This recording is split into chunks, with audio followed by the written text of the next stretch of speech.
So Donovan Moodley could be one step closer to walking free.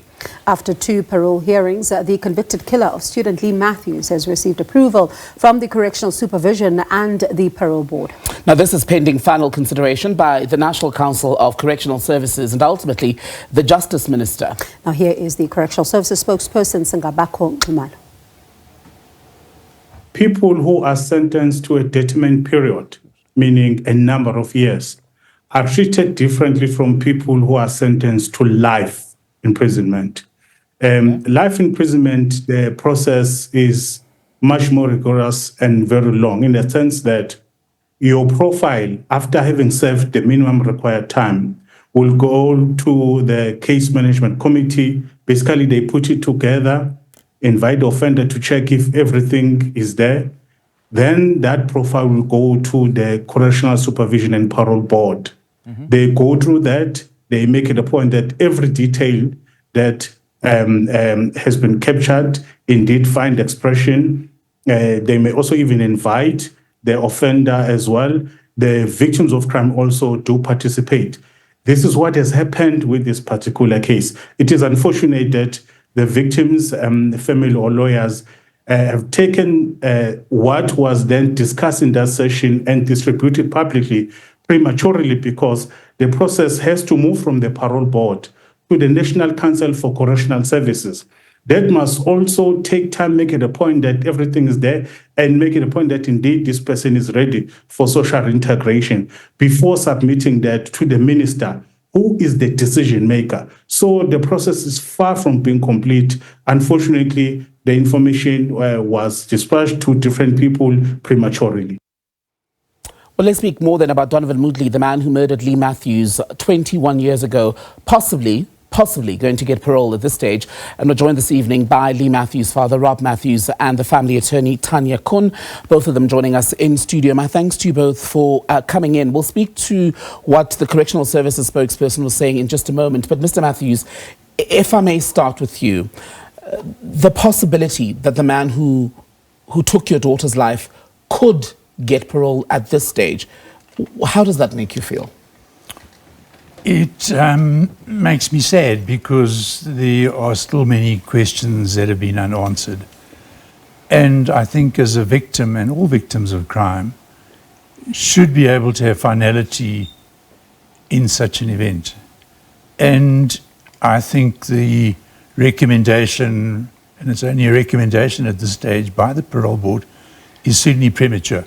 There are still so many unanswered questions. What are the unanswered questions for you 21 years later? The questions like, where was her body kept? The questions like, who else was involved in the crime? Things like, there's no obvious display of rehabilitation. We have seen a number of court cases brought about by Mr. Moodley, and he's made some outrageous statements within those court papers to court. And that would indicate that that's not a man who has been rehabilitated. There's a man that's made threats to my family. There's a man that's made threats to my legal team.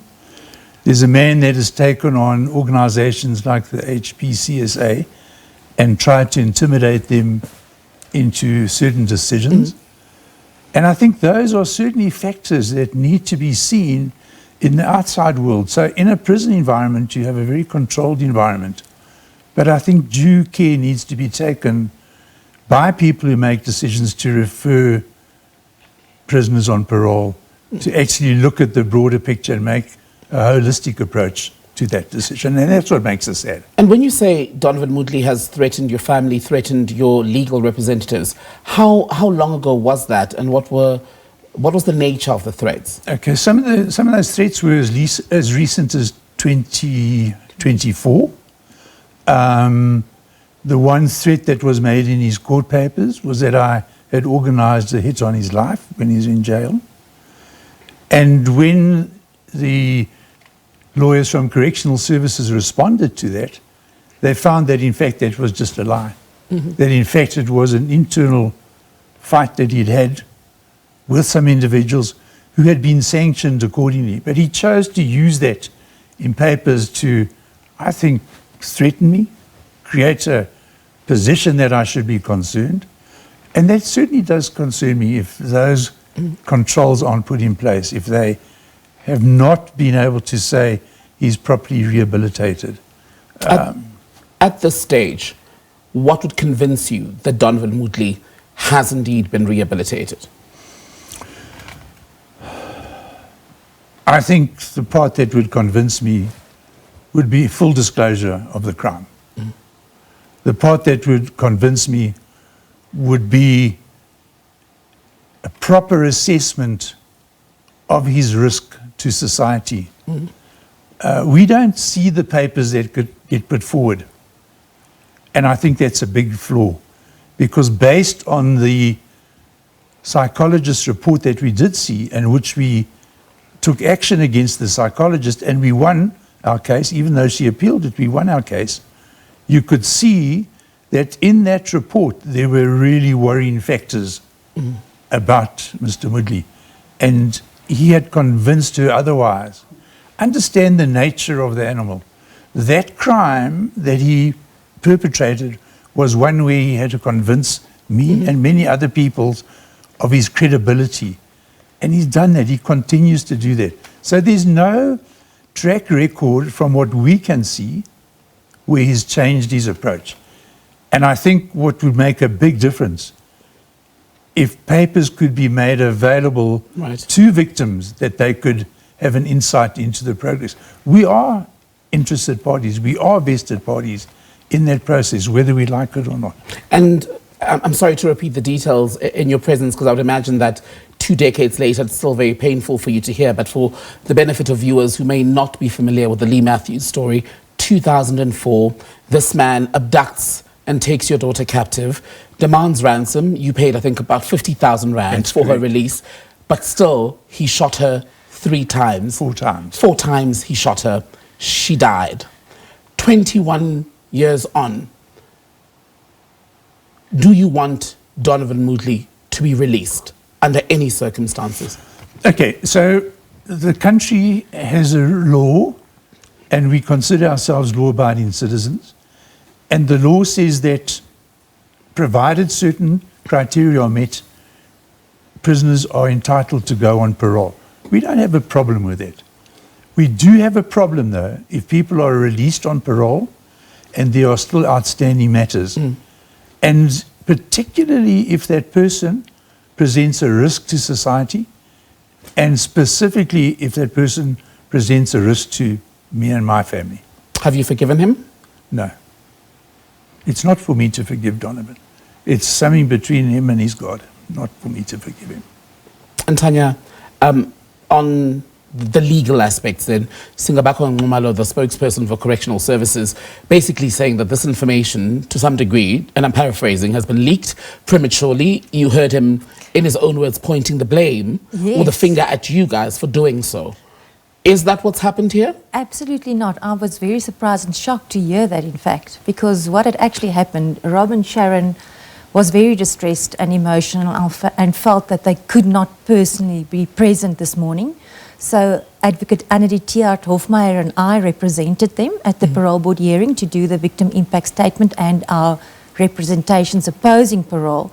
And we had just arrived back at Rob and Sharon's house when my telephone rang, and it was the media that phoned me. So we literally hadn't even told them yet, because we didn't want to tell them over the phone, and certainly wouldn't be reaching out to the press so that they hear it on the radio. So most certainly no.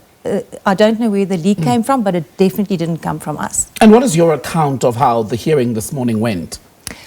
You know, you have to give credit to the Parole Board in the way that they allowed us to present our case and allowed Donovan Moodley to present his. However, you know, the system needs to be looked at, because as victims, for argument's sake, if Mr. Matthews, if Rob and Sharon wanted to decide not to oppose because they're satisfied that he has been properly rehabilitated, that's a choice that should be given to them. But they can't do that because we don't have insight in any of the profile reports. The psychologist's report, for instance, as Rob said, we only were made available to us the previous report because Mr. Moodley had taken the Parole Board's decision on review, and that was in his court papers. And to our surprise, we read what was said there. So in this instance, we went and followed proper channels. We requested the department to give us those psychologist reports.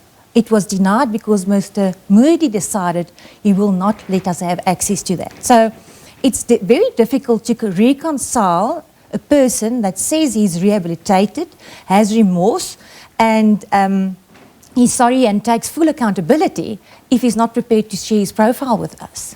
In 2023, I think it was, when he had again been trying to get parole, there was a letter, I understand, written to your family, Mr. Matthews, a letter of some sort of apology. And I remember at the time one of the descriptions used around the way in which Donovan Moodley was orchestrating, shall we say, his actions at the time was manipulative. Do you still regard him in that way? And do you think he's possible at this stage of manipulating the process? I'm 100% convinced, yes, he is still manipulative, because in 2024, he launched an urgent application because he had been transferred to Leeuwkop, right, to be transferred back to Sun City, and his allegation was that there was a person in prison that was trying to kill him and he was fearing for his life. And the state, in their papers, when they opposed the application, put evidence before the court which stated clearly that that person wasn't even at Leeuwkop, and in fact, when that incident happened, Mr. Moodley had pointed the fingers at two other offenders, and who was found guilty. So, under oath, he brought an urgent court application last year. I find it very difficult to believe that he has changed. And very briefly, legally, how far or how close is Donovan Moodley just on the process from possibly getting out on parole? All right, so because the Parole Board has recommended that he be placed on parole, his entire profile, including our representations, will now be sent to the National Council of Correctional Services. They will then peruse the papers, make a recommendation to the minister, and the minister will then go through the same process of perusing the file, and he will then make a decision. He can decide whether to accept the recommendation or to deny it. And Mr. Matthews, lastly, if you could speak then directly to the people on the board and indeed the Justice Minister about Donovan Moodley's parole effort, what would you say? Please dig deeper into the profile of the individual. Please take a holistic approach of what has happened, of the actions that he's brought about. Don't just tick boxes and allow boxes to be ticked off to say, he's done this, done this, done this. There's a need from a country point of view to take a bigger picture, because it's not just our case. You hear of so many parolees that once they're out, they offend all over again, and that just makes a mockery of the whole process, because they should not have been given parole in the first place. Make it a proper procedure. Make it as foolproof as possible. Make sure there are checks and balances in that procedure. That would be mine. In 30 seconds, victim impact. How has this changed yours and your family's lives?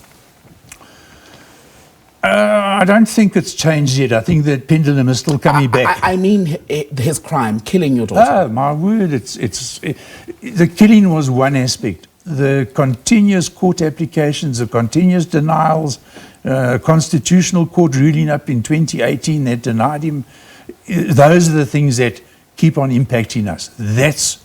So you just think that, okay, you can settle down and start coming to terms. You can't, because he has not gone away and taken accountability for his actions. And that still keeps opening those wounds. Mr. Rob Matthews, father of Leigh Matthews, the student murdered by Donovan Moodley in 2004. Thank you for your time. Tanya Kuhn, the family attorney, thank you to you as well for coming in and speaking to us here on the SABC.